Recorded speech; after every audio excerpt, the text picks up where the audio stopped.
আসসালামু আলাইকুম বন্ধুরা, কেমন আছো তোমরা সবাই? আলহামদুলিল্লাহ আমি ভালো আছি। আজকে আমি তোমাদের সাথে ঘরে থাকা অল্প উপকরণে রোস্ট রান্না করে দেখাবো। আর এই রোস্টটা অল্প উপকরণে রান্না করা হলেও খেতে কিন্তু খুব মজা হয়। যে কোনো বিয়েবাড়িতে বা ঈদের দিন বা যে কোনো অনুষ্ঠানে আপনারা এই রেসিপিটা ট্রাই করতে পারেন। তো এই জন্য আমি প্রথমে এখানে 2টা রোস্টের সাইজের মুরগি এখানে কেটে ভালোভাবে ধুয়ে ওখানে 1 চামচ পরিমাণ লেবু আর পরিমাণ মতো লবণ, পরিমাণ মতো হলুদ, পরিমাণ মতো গুঁড়া ঝাল দিয়ে ভালোভাবে মেখে নিব। আর মেখে নেওয়ার কাজটা অবশ্যই আপনাকে ভালোভাবে করতে হবে। আর এইখানে কিন্তু আমি কোনো প্রকারের বাটা মশলা বা অন্য কোনো মশলা ব্যবহার করিনি, শুধুমাত্র এই কয়েকটা জিনিস দিয়েই মাখিয়ে নিয়েছি। আপনারাও এভাবে মাখিয়ে নেবেন। তারপরে ওইটাকে 1 ঘন্টা রেস্টে বা 1.5 ঘন্টা রেস্টে রাখার পরে একটা ফ্রাই প্যানে অথবা একটা কড়াইতে পরিমাণ মতো সয়াবিন তেল দিয়ে গরম করে নেওয়ার পরে ওইখানে একে একে মুরগিগুলো দিয়ে দিবেন। আর এই কাজটা কিন্তু অবশ্যই সাবধানে করতে হবে, কারণ এই তেলের মধ্যে মুরগি দেওয়ার সাথে সাথেই কিন্তু একদম ছিটকিয়ে তেলগুলো আপনার গায়ে পড়তে পারে। সো খুবই কেয়ারফুল থাকবে। এরপরে এই মুরগিগুলোকে খুবই ভালোভাবে ভাজতে হবে। আর ভাজাটা একদমই কড়া করা যাবে না এবং একদমই কোমো করা যাবে না।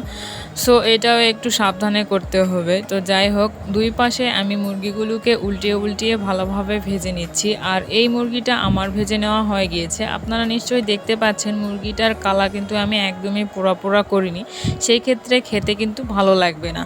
জাস্ট শুধুমাত্র হালকা ব্রাউন মানে লাল লাল হয়ে আসবে, তখনই তুলে নেবেন। এতে করে মাংসটা ভালো লাগবে খেতে।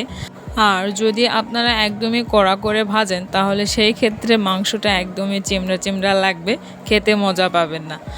তো এভাবে আমি সবগুলো মুরগি ভেজে নিব। আর এইদিকে বাদামটাকে আমি সারা রাত ভিজিয়ে রেখেছিলাম, অথবা আপনারা 2-3 ঘন্টা ভিজিয়ে রাখতে পারেন। ওই বাদামটাকে ভালোভাবে খোসা ছাড়িয়ে নিয়েছি, নিয়ে ব্লেন্ডারে কয়েকটা কাঁচামরিচ আর ওই বাদামগুলোকে বেটে নিয়েছি। আর এইখানে রোস্ট ভেজে নেওয়ার পরে ওইখানে কড়াইতে পরিমাণ মতো তেল ছিল, ওই তেলে আমি পরিমাণ মতো পেঁয়াজ ব্রাউন কালার করে ভেজে নিয়েছি। তারপরে ওইখানে 3টি দারুচিনি টুকরো, 3টি তেজপাতা আর ওই বেটে রাখা বাদাম আর কাঁচামরিচের যেই মিশ্রণটা ছিল সেটা দিয়ে দিয়েছি। আর এইখানে আমি গরম মশলার গুঁড়ো ইউজ করতেছি। এখানে আছে আপনার সাদা এলাচ, কালো এলাচ, লংমরিচ, গোলমরিচ। আর তারপরে আমি ওইখানে অল্প পরিমাণে গুঁড়া মরিচ আর পরিমাণ মতো লবণ দিয়ে দিয়েছি। লবণটা একদমই কম দিতে হবে, কারণ যেহেতু মুরগি মাখানোর সময় আমরা ওখানে লবণ দিয়েছিলাম। আর ওইগুলোকে ভালোভাবে একটু ভাজা ভাজা করে নেওয়ার পরে ওইখানে আমি 250 গ্রামের মতো দুধ দিয়ে দিচ্ছি। মানে এই দুধটা আমি ফ্রিজে রেখেছিলাম। আর এই রেসিপিটা একদম ঈদের দিনে তৈরি করা হচ্ছে, এই জন্য ব্যস্ত থাকার কারণে আগে ভিজিয়ে রাখতে পারিনি দুধটাকে। আর এই দুধটা কিন্তু আমি ডিপ ফ্রিজে জাল দিয়েই সংরক্ষণ করে রেখেছিলাম। তারপরে ওই দুধগুলো দেওয়ার পরে এই মিশ্রণগুলোকে একদম ভালোভাবে বলক তুলে নিতে হবে, মানে একদমই জাল করে নিতে হবে ভালোভাবে।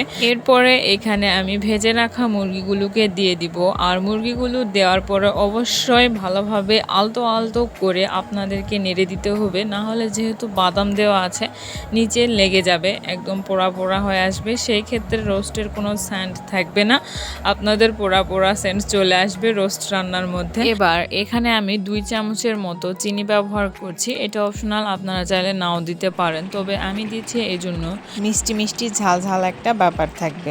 এভাবে প্রায় 10 থেকে 15 মিনিট পরে রান্নাটা আপনার হয়ে যাবে। যখন দেখবেন যে একদম এইরকম হয়ে আসবে, উপর দিয়ে তেল ছেড়ে দিবে, তখনই বুঝতে পারবেন যে আপনাদের রান্নাটা হয়ে গিয়েছে।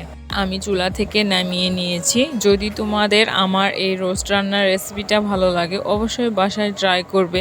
আর এই ভিডিওটা একটা লাইক, কমেন্ট, শেয়ার করবে এবং আমার ইউটিউব চ্যানেলটাকে সাবস্ক্রাইব করে পাশেই থাকবে। তো আজকের ভিডিওটা আমি এখানে শেষ করতেছি। সবাই ভালো থাকো, সুস্থ থাকো। আল্লাহ হাফেজ।